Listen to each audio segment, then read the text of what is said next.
यह आदमी अचानक जाग उठता है और खुद को उस गेम में पाता है जिसको वो पहले जीत चुका था, लेकिन इस बार वो जानबूझकर इस गेम में शामिल हुआ था जिससे कि वो सभी को मरने से बचा सके। उसे छोड़कर सारे खिलाड़ी बिल्कुल नए थे, लेकिन इनमें से ज्यादातर खिलाड़ी जवान थे जो कर्ज में डूबे हुए थे, जिस कारण मजबूर होकर ये लोग खेल में शामिल हो जाते हैं। थोड़ी देर बाद सिक्योरिटी गार्ड्स वहाँ पर आते हैं और सभी को खेल के नियमों के बारे में समझाते हैं। सारे नियम पहले जैसे ही थे, लेकिन इस बार खेल में एक नया नियम जोड़ा गया था जिसमें खिलाड़ी अब हर खेल के बाद वोटिंग कर सकते थे और जीता हुआ पैसा बांट सकते थे। ऊपर एक कांच का बॉक्स लटकाया जाता है जिसमें खेल के पैसे जमा होंगे। इनाम की राशि सुनकर सारे खिलाड़ियों के मन में लालच जाग चुका था। तभी पहला खेल शुरू होता है। सारे खिलाड़ी मैदान में इकट्ठा हो जाते हैं। फिर ये आदमी डॉल को देखकर तुरंत समझ जाता है कि यह वही खेल है जिसे उसने पहले खेला था, पर तभी आदमी को कुछ गड़बड़ का एहसास होता है। वो अपना नकली दांत निकालता है और देखता है कि उसमें जीपीएस ट्रैकर चिप गायब है, क्योंकि वो ट्रैकर चिप लगाकर इस जगह पर आया था ताकि इसके साथी यहाँ पर आ सके। लेकिन अब वो यहाँ पर अकेला पड़ चुका था, पर उसने हार नहीं मानी थी। वो तुरंत दौड़कर आगे जाता है और सभी को चेतावनी देता है कि अगर हिलते हुए पकड़े गए तो मारे जाओगे।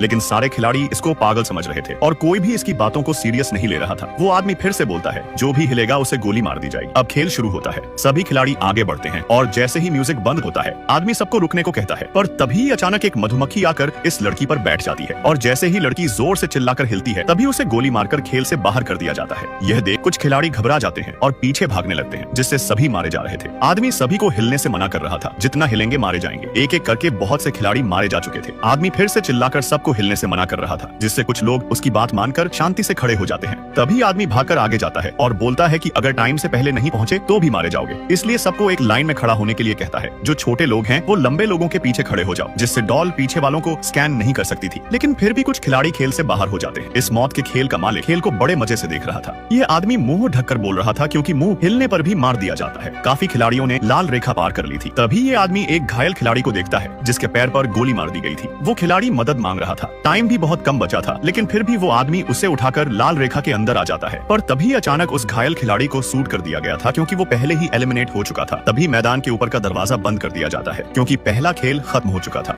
इन लोगों ने मौत के पहले खेल को पार कर लिया था, जिसके बाद अब सभी खिलाड़ी डरकर बैठे हुए थे। तभी खेल के सिक्योरिटी गार्ड्स आते हैं और कहते हैं, मुबारक हो, तुम लोगों ने पहला खेल जीत लिया है, जिसमें केवल 91 खिलाड़ी मारे जा चुके हैं और अब 365 खिलाड़ी बचे हुए थे। तभी कुछ खिलाड़ी घुटने टेक कर गिड़गिड़ाने लगते और कहते हैं, हमें ये खेल नहीं खेलना, हमें घर जाने दो। लेकिन जैसे ही इनाम की राशि दिखाई जाती है तो ढेर सारे पैसों को देखकर सबके मन में फिर से लालच आ जाता है। पैसों के लालच में इंसान अंधा हो जाता है। फिर उसे अपनी जान की भी कोई परवाह नहीं होती। उसके बाद वोटिंग करी जाती है कि कौन गेम खेलना चाहता है और कौन नहीं। सबसे पहले प्लेयर नंबर 456 आता है और एक्स वाला रेड बटन दबाता है। सभी खिलाड़ी अपनी अपनी वोटिंग करते हैं। बहुत से खिलाड़ी ओ बटन दबाते हैं, जिनको अभी भी गेम खेलना था, क्योंकि पैसों ने उनको अंधा कर दिया था। वोटिंग लगभग बराबर थी। तभी जीहुन सबको कहता है, क्या तुम सबका दिमाग खराब हो चुका है? तुम्हें अपनी जिंदगी से जरा भी प्यार नहीं है? सालों तुम सब मारे जाओगे। हमें इस खेल को यहीं पर ही रोकना होगा। तभी एक बुढ़ा आकर कहता है कि साले, तेरी वजह से ही हम इस गेम को सही से खेल नहीं पाए थे। तूने हमें डरा दिया है। सभी प्लेयर जीहुन को भला बुरा बोल रहे थे। तभी मजबूरन जीहुन को सच बोलना पड़ता है। सालों मैं ये खेल पहले भी खेल चुका हूँ, जिसमें मैं अकेला विनर हुआ था, इसलिए भड़वों मुझे सब पता है। लेकिन फिर भी सब इसको उल्टा ही बोल रहे थे। तभी ये बुढ़ा बोलता है, अगर तू इस खेल का विनर रह चुका है तो तेरे पास ढेर सारा पैसा होगा, तो वापस क्या तू अपनी यहाँ मरवाने आया है? जीहुन की बात को कोई भी सीरियस नहीं ले रहा था। किसी को भी अपनी जान की बिल्कुल भी परवाह नहीं थी। आखिर में अब वोटों की संख्या बराबर आ जाती है। तभी आखिरी प्लेयर नंबर 1 वोट देने जाता है। इस पर ही सब कुछ टिका हुआ था। एक वोट भी कितना कीमती होता है, ये आज पता चलने वाला था। तभी एक नंबर ओ बटन दबा देता है, मतलब गेम आगे जारी रहेगी। और प्लेयर नंबर 1 कोई आम खिलाड़ी नहीं, बल्कि इस पूरे खेल का मालिक था, जो कोई भी खिलाड़ी नहीं जानता था कि यह इस खेल का मालिक है। तभी वो जीहुन के पास जाता है और अगले खेल के बारे में पूछता है, क्योंकि यह इस गेम को खेल चुका था ना। तो जीहुन बताता है, अगला डालगोना खेल होने वाला है, जिसमें चीनी के जमे घोल से 4 शेप निकालने होंगे, जिसमें सबसे कठिन शेप अम्ब्रेला का होगा और सबसे आसान ट्रायंगल्स का। लेकिन जब अगले खेल में उसने ट्रायंगल शेप को चुना तो उसको देखकर जीहुन की फट जाती है। पर यह सब जीहुन का सिर्फ एक सपना था, क्योंकि हकीकत में अगला खेल कुछ और था। इस गेम को जीहुन ने कभी नहीं खेला था। सारे खिलाड़ी ग्राउंड में आ चुके थे। इस खेल में सभी को 5 खिलाड़ियों की एक टीम बनानी होगी और उन 5 प्लेयर के पैरों को आपस में बांध दिया जाएगा और हर 10 मिनट पर एक गेम होगी, जो हर एक खिलाड़ी सिर्फ एक ही गेम खेलेगा, जिसमें पहली गेम ताकची पेपर की होगी, दूसरी गेम में एक पत्थर से निशाना लगाकर दूसरे पत्थर को गिराना होगा, तीसरे गेम गट्टे की होगी, जो इंडिया में पॉपुलर है, चौथे गेम में लट्टू घुमाना होगा और आखिरी गेम शटलकॉक होगी, जिसको बिना रुके पैर से 5 बार उछालना होगा। अब पहली टीम के 5 खिलाड़ियों के पैरों को आपस में बांध दिया जाता है। अब इस खेल में बारी बारी से सारी टीम गेम खेलती है, जिसमें से कुछ टीम जीत गई थी तो कुछ टीम हारकर मारी जा चुकी थी। समय बीतने पर अब केवल 2 टीम ही बचती है, जिसमें से एक टीम जीहुन की थी। उसकी टीम पूरी कॉन्फिडेंस में लग रही थी, क्योंकि जीहुन गेम का विनर रह चुका था। खेल शुरू होते ही दोनों टीम गेम की तरफ बढ़ती है। जीहुन टीम की लड़की ने पहली बार में ही ताकची गेम को पार कर लिया था। फिर दूसरे खेल में भी आदमी ने एक बार में पत्थर को मारकर गिरा दिया था। अब तीसरे खेल की बारी थी, जिसमें गोटियों को पकड़ना था। खिलाड़ी पूरे जोश में खेलता है और पहली बार में ही 5 गोटियों को पकड़ लेता है, क्योंकि लड़का रोज बहनों के साथ खेल खेलकर माहिर हो चुका था। था। अब उनकी टीम चौथे गेम की तरफ बढ़ती है जिसमें लट्टू को घुमाना था, लेकिन गेम का मालिक लट्टू घुमाने में असफल हो जाता है। तभी जीहुन कहता है कि कोई बात नहीं, अभी बहुत समय बचा है। लेकिन जब मालिक ने फिर से लट्टू को फेंका तो इस बार लट्टू पीछे दूर जाकर गिर जाता है। गेम का मालिक ये सब जानबूझकर कर रहा था। यह लोग फिर से लट्टू उठाने जाते हैं, लेकिन गेम का मालिक फिर से लट्टू घुमाने में असफल हो जाता है। मालिक जानबूझकर चिल्लाता है और अंत में उसने लट्टू को घुमा दिया था। फिर यह लोग आखिरी खेल की तरफ बढ़ते हैं जिसमें पैर से 5 बार शटलकॉक को बिना रुके उछालना होगा। जीहुन पैर से शटलकॉक को उछालने लगता है, लेकिन चौथा शॉट आगे निकल गया था। तभी गेम का मालिक जीहुन के पैर को आगे बढ़ाकर उससे 5वां शॉट मरवा देता है, जिससे उनकी टीम सफल हो जाती है। फिर जल्दी से यह लोग चलकर लाइन की दूसरी तरफ आ जाते हैं और गेम को जीत जाते हैं। लेकिन उनके सामने वाली टीम इतनी भाग्यशाली नहीं थी जिससे वो मारी जाती है, जिसको देख जीहुन को बहुत बुरा लग रहा था। अब अगले खेल में सारे खिलाड़ियों को एक बड़ी सी चक्की पर खड़ा किया जाता है जो म्यूजिक के साथ घूम रही थी। यह खेल बहुत ही अलग था क्योंकि म्यूजिक बंद होते ही चक्की भी रुक जाएगी। फिर एक नंबर बोला जाएगा, उस नंबर के हिसाब से खिलाड़ियों को एक टीम बनानी होगी और रूम के अंदर जाना होगा। तभी अचानक व्हील रुकती है और 10 नंबर बोला जाता है, जिससे सारे खिलाड़ी पगला जाते हैं और एक दूसरे को जबरदस्ती अपनी टीम में शामिल करने लगते हैं। इस मुश्किल घड़ी में कुछ खिलाड़ी 10 लोगों की टीम बनाकर कमरे में जाने लगे थे। जीहुन की टीम को केवल एक खिलाड़ी की जरूरत थी,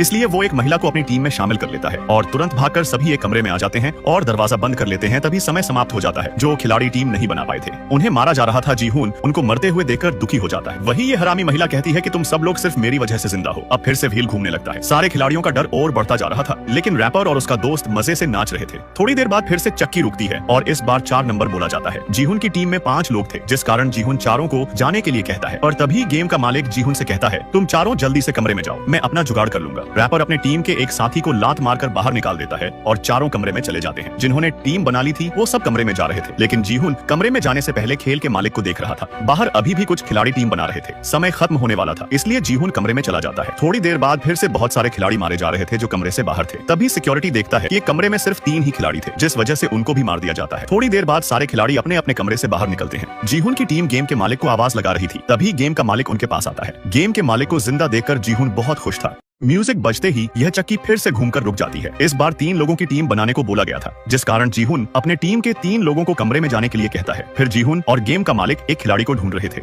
वहीं दूसरी ओर इन माँ बेटे को भी केवल एक खिलाड़ी की जरूरत थी। तभी अचानक 2 लोग आते हैं और बेटे को उठाकर जाने लगते हैं। बूढ़ी माँ अकेली खड़ी रह जाती है। बेटा पहले तो अपने आप को रोकने की कोशिश कर रहा था, लेकिन समय कम होने पर उसने प्रयास करना छोड़ दिया और दोनों खिलाड़ियों के साथ कमरे में चला गया था। यह देखकर अकेली माँ सुन पड़ जाती है, क्योंकि अब वो कुछ भी नहीं कर सकती थी, क्योंकि बेटे ने माँ को छोड़ दिया था। और जब वो हार मानने वाली थी तभी उसको जीहुन और गेम का मालिक लेकर कमरे में आ जाते हैं। थोड़ी देर बाद समय खत्म होते ही कमरे के बाहर रह चुके कई खिलाड़ी और मारे जा रहे थे। इस बीच बूढ़ी माँ का चेहरा पीला पड़ा हुआ था। वो बहुत ही निराश फील कर रही थी। तभी गेम का मालिक बूढ़ी माँ को उसके बेटे के बारे में पूछता है कि वो उसके साथ क्यों नहीं है। तो महिला मुस्कुराकर कहती है कि मेरे बेटे ने मुझे छोड़ा नहीं है, बस वो थोड़ा कमजोर पल था। तभी बूढ़ी माँ को लगा कि दोनों खिलाड़ी उसके बेटे के चरित्र पर संदेह कर रहे थे। यह सुनकर बुढ़िया तुरंत खड़ी होती है और बेटे के बारे में उल्टा सीधा बोलने के लिए गेम के मालिक को सुनाने लग जाती है। तभी गेम का मालिक उनसे माफी मांगता है कि उसने एक माँ का दिल दुखाया है। थोड़ी देर बाद दरवाजा खुलता है। सारे खिलाड़ी बाहर आ जाते हैं। तभी बूढ़ी माँ अपने बेटे को देखती है। बेटे को अपने आप पर बहुत पछतावा हो रहा था कि उसने माँ को अकेला छोड़ दिया था, पर माँ उसके लिए बिल्कुल भी नाराज नहीं होती और अभी भी बेटे की चिंता कर रही थी, क्योंकि माँ तो माँ होती है। अब चक्की फिर से घूमने लगती है। यह खेल का आखिरी पड़ाव था। बहुत से खिलाड़ी मारे जा चुके थे। तभी खेल का मालिक कहता है, इस बार 2 नंबर बोला जाएगा, क्योंकि 126 खिलाड़ी बचे हैं और कमरों की संख्या केवल 50 है। इसके हिसाब से 2 लोग एक कमरे में होंगे और बाकी के मारे जाएंगे, क्योंकि खेल खिलाने वाले भी यही चाहते हैं कि हम मारे जाएं। तभी चक्की रुक जाती है और 2 नंबर बोला जाता है। सभी अपने साथ एक एक खिलाड़ी को लेकर कमरों की तरफ भागते हैं। चारों तरफ पागलपन फैला हुआ था। इस नाजुक पल में कोई भी किसी के साथ धोखा कर सकता था। सारे खिलाड़ी अपने अपने कमरे में घुस रहे थे, लेकिन गेम के मालिक के कमरे में एक तीसरा खिलाड़ी था। समय भी खत्म होने वाला था, इसीलिए गेम का मालिक उसको दबोचकर ऊपर पहुंचा देता है, जिससे कमरे में 2 लोगों की संख्या हो जाती है। लेकिन साथ वाला आदमी यह देखकर डर गया था। इसके बाद बचे हुए खिलाड़ी वापस अपने हॉल में जाने लगते, क्योंकि खेल का यह आखिरी दौर खत्म हो चुका था।